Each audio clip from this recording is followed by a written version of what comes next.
It was a warm summer in Strasbourg, then part of the Holy Roman Empire. The year was 1518, and life in the bustling city was already full of hardship. Famine, disease, and religious tension weighed heavily on its people. Yet what happened that July was unlike anything seen before, or since. A woman walked into the street and began to dance. At first, her neighbors may have thought she was celebrating, or perhaps mocking some ritual, but she didn't stop. Hours passed, then a whole day, then another. Her feet bled, her body trembled, and still she kept moving as though possessed by some invisible force. Soon dozens of others joined her, men, women, even children. Within weeks, the streets of Strasbourg were filled with hundreds of people dancing uncontrollably, many until they collapsed from exhaustion. Some never got back up. This bizarre outbreak would go down in history as the dancing plague of 1518. Historians, scientists, and psychologists have debated for centuries what really caused it. Was it poisoned bread, mass hysteria, a religious curse, or something far stranger? The first answer, Frau Trophäa. The story begins in mid-July 1518 with a woman named Frau Trophäa. She stepped into the street and started dancing with no music, no partner, and seemingly no joy. This wasn't festive movement. It was frantic, compulsive, and disturbing. She danced through the day and into the night, pausing only when sheer exhaustion forced her to collapse. Then, to the astonishment of her neighbors, she got back up and continued. Reports say she danced for nearly a week straight. Within days, others began to join her. First a few, then dozens, and eventually as many as 400 people were said to be dancing through Strasbourg streets. The strange epidemic had no clear pattern. Some dancers seemed entranced, others in pain, their faces twisted in agony. They did not appear to be celebrating, but rather struggling against some unseen power. The spread of the plague. The city quickly descended into chaos. Strasbourg's leaders were alarmed, at first believing the dancers were afflicted by hot blood and excess of bodily heat. They thought the solution was more dancing. They actually hired musicians and set up stages in public squares, thinking organized dancing would burn out the sickness. Instead, the situation grew worse. With drums pounding and fiddles screeching, the dancers moved in wild, uncontrolled spasms. Some collapsed from exhaustion and dehydration. Others suffered strokes and heart attacks. Chroniclers recorded that many died dancing, though the exact death toll remains disputed. The outbreak lasted for weeks, peaking in late summer before finally dying out in early September. By then, the dancing plague had left Strasbourg shaken and searching for answers. The medieval worldview, curses and saints. To understand how people in 1518 made sense of the plague, we must step into their mindset. This was an age when disease was often seen as divine punishment or the work of saints and demons. Strasbourg citizens believed the outbreak was the curse of Saint Vitus, the patron saint of dance, theater, and epileptics. According to medieval superstition, if you angered Saint Vitus, he could afflict you with uncontrollable dancing. Desperate for relief, the city organized a religious procession. Many of the afflicted were taken to a shrine of Saint Vitus in a nearby town, where priests prayed over them and performed rituals. Some accounts claim the dancing gradually subsided after these ceremonies, though it is impossible to know whether this was coincidence or cause. Was it ergot poisoning? One of the most famous modern theories is that the dancers were victims of ergot poisoning. Ergot is a fungus that infects rye and other grains. Consuming bread made from contaminated flour can cause convulsions, hallucinations, and muscle spasms. In fact, ergot poisoning has been linked to outbreaks of strange behavior throughout history. Some even argue it played a role in the Salem witch trials a century later. At first glance, this seems like a logical explanation for Strasbourg. The region had suffered poor harvests and famine was common. Spoiled rye could have easily entered the food supply. But there's a problem. Ergot poisoning is extremely debilitating. Victims often experience violent convulsions and gangrene due to restricted blood flow, but not coordinated dancing for days on end. If anything, ergot would have incapacitated people rather than keep them moving rhythmically.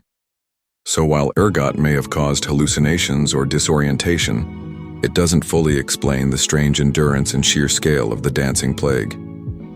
The power of the mind, mass psychogenic illness. Another leading theory is mass hysteria, also known as mass psychogenic illness. In times of extreme stress, Groups of people can unconsciously manifest physical symptoms together. This has happened in many cultures: fainting epidemics in schools, uncontrollable laughter in villages, or sudden paralysis in factories. In Strasbourg, the early 1500s were a time of immense hardship. The city was hit by famine, poverty, and disease.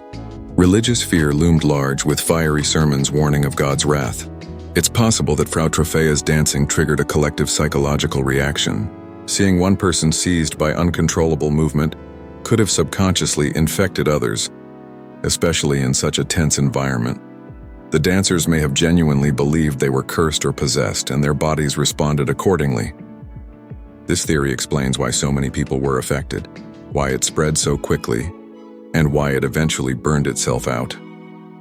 Other possible explanations, though mass hysteria is the most widely accepted explanation today, other theories have been proposed. Religious ecstasy.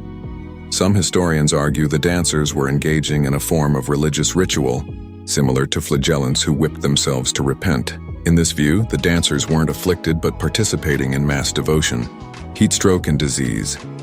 The summer of 1518 was brutally hot, and some scholars suggest dehydration, malnutrition, or disease could have triggered delirium and uncontrollable movement. Political or social protest. Others think the dancing was symbolic, a desperate expression of suffering by the city's poorest residents. In a world where people lacked power, perhaps the body itself became a tool of protest. Each theory adds a piece to the puzzle, but none fully explains the phenomenon. The truth may lie in a combination of factors: psychological stress amplified by religious belief, worsened by hunger, heat, and perhaps even contaminated food. Echoes in history. Other dancing plagues. The Strasbourg outbreak wasn't the only case of dancing mania. Similar events were reported across medieval Europe. In 1374, towns along the Rhine River saw groups of people dancing in the streets, often until collapse. Witnesses said dancers screamed for relief and begged to be healed. Other outbreaks occurred in Switzerland, Germany, and Holland over the centuries, though none reached the scale of 1518. These recurring events suggest the phenomenon wasn't unique to Strasbourg, but part of a broader cultural and psychological pattern in medieval Europe. Lessons from the dancing plague. The dancing plague of 1518 is often dismissed as a curious oddity, but it tells us much about the human mind and society. Stress shapes the body.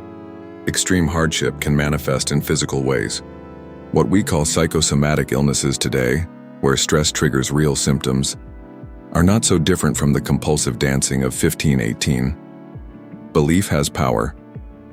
The idea that Saint Vitus had cursed the city may sound superstitious, but belief itself can be contagious. Fear and faith can spread like disease, shaping behavior and even leading to death. Communal experience. Unlike modern illnesses that isolate individuals, the dancing plague was deeply communal. Entire groups shared in the same symptoms, reinforcing each other's suffering in a feedback loop. Modern parallels. Mass hysteria. Today, though we don't see dancing plagues anymore, mass psychogenic illness still occurs. In 1962, a laughter epidemic spread through a Tanzanian boarding school, affecting hundreds of students with uncontrollable giggling. In the 1980s and 1990s, U.S. factories reported outbreaks of fainting and nausea that had no medical cause but spread rapidly among workers. More recently, cases of mysterious tics among teenagers on social media have been linked to stress and suggestion rather than physical illness. These modern parallels remind us that the human brain, under pressure, can still create epidemics of unexplained behavior. In the end, the dancing plague is less about the mystery of disease and more about the mystery of humanity itself. Our fears, beliefs, and the strange ways our minds and bodies respond to suffering. 5 centuries later, the streets of Strasbourg are calm. Tourists stroll where dancers once collapsed.